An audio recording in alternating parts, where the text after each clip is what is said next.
তো কথাই বলতে দেন না।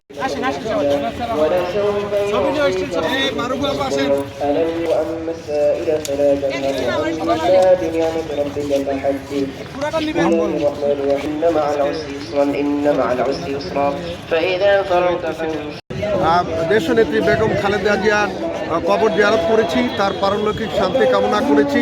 আপনারা জানেন বাংলাদেশ জাতীয়তাবাদী দলের চেয়ারপারসন দীর্ঘ রাজপথে যিনি আন্দোলন সংগ্রাম করেছিলেন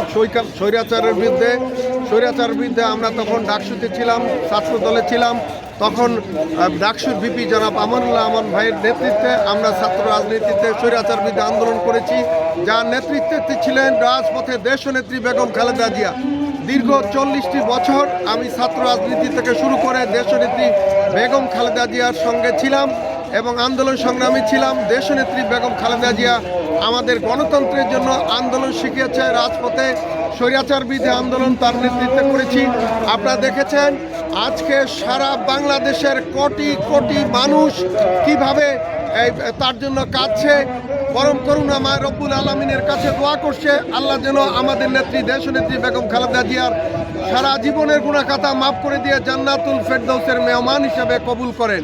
প্রিয় ভাইরা আমার, আপনারা দেখেছেন কিভাবে স্বৈরাচার শেখ হাসিনা, খুনি হাসিনা তাকে অত্যাচার করে জেলে নিয়ে গিয়ে স্লো পয়জনিংয়ের মাধ্যমে কিভাবে মৃত্যুর দিকে ঠেলে দিয়েছেন। আজকে এই মৃত্যুর জন্য আমরা মনে করি শেখ হাসিনাই দায়ী।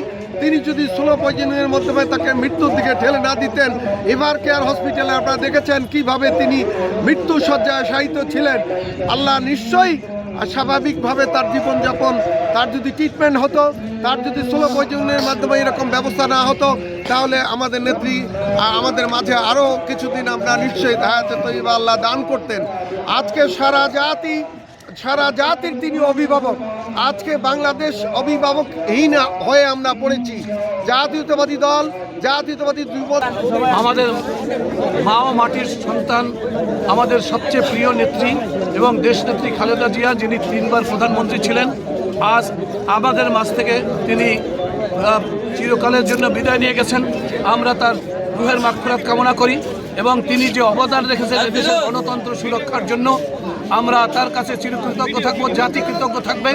এবং তিনি জীবনভর যে কষ্ট করেছেন, জেল, জুলুম, অত্যাচার, নিপীড়ন, নির্যাতনের শিকার হয়ে তিনি যেই অবদান রেখেছেন এদেশের গণতন্ত্রের জন্য, তিনি স্বৈরাচারী সরকারের রক্তচক্ষুকে ভুরুকুটি প্রদর্শন করে উনি আমাদের দেশের মানুষের জন্য জীবন বিসর্জন দিয়েছেন।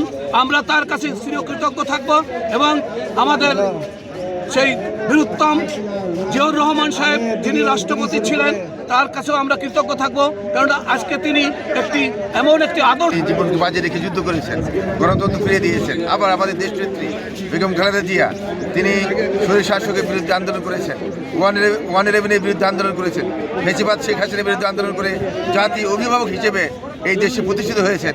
এবং এই জিয়া পরিবার যে স্বাধীনতা এবং সার্বভৌমত্ব রক্ষার জন্যে যে অবদান রেখেছে, আমাদের তারেক রহমান সাহেব আজকে যে চেয়ারম্যান, তিনি বিদেশে থেকে 15 বছর এই জাতিকে ঐক্যবদ্ধ রেখেছেন, দলকে সুসংগঠিত করেছেন। শেখ হাসিনা 1000 কোটি টাকার মিশন নিয়ে দলকে ভাঙবার জন্য চেষ্টা করেছে এবং এই আমাদের তরুণ প্রজন্মের অহংকার জনাব তারেক রহমানের নেতৃত্বে দল এবং জাতীয় ঐক্যবদ্ধ ছিল বলেই আপনার এই জুলাই বিপ্লব সম্ভব হয়েছে। এবং তারেক রহমান ছাড়া এই জুলাই বিপ্লব সম্ভব হতো না, কারণ জুলাই বিপ্লবের যারা নাকি আপনার দাবিদার, তারা তো ডিবি হারুনের ভাতের হোটেলে গিয়ে তারা ভাত খেয়ে স্বাক্ষর করেছিলেন, আন্দোলন প্রত্যাহার করেছিলেন। কিন্তু একমাত্র তারেক রহমানের নির্দেশে সারা বাংলাদেশের এবং প্রবাসী আমরা যারা আছি, আমি আমেরিকা বিএনপির থেকে শুরু করে সারা বিশ্বের বিএনপি, এই এক দফার আন্দোলনে আমরা ঝাঁপিয়ে পড়েছিলাম। অতএব এই আমাদের দেশনেত্রী বেগম খালেদা জিয়া আজকে আমাদের মাঝে নেই, কিন্তু আমাদের মাঝে আছে তারেক রহমান, যিনি 15 বছর এই জাতিকে নেতৃত্ব দিয়েছেন। আগামী দিনেও তিনি এই বাংলাদেশের হাল ধরবেন।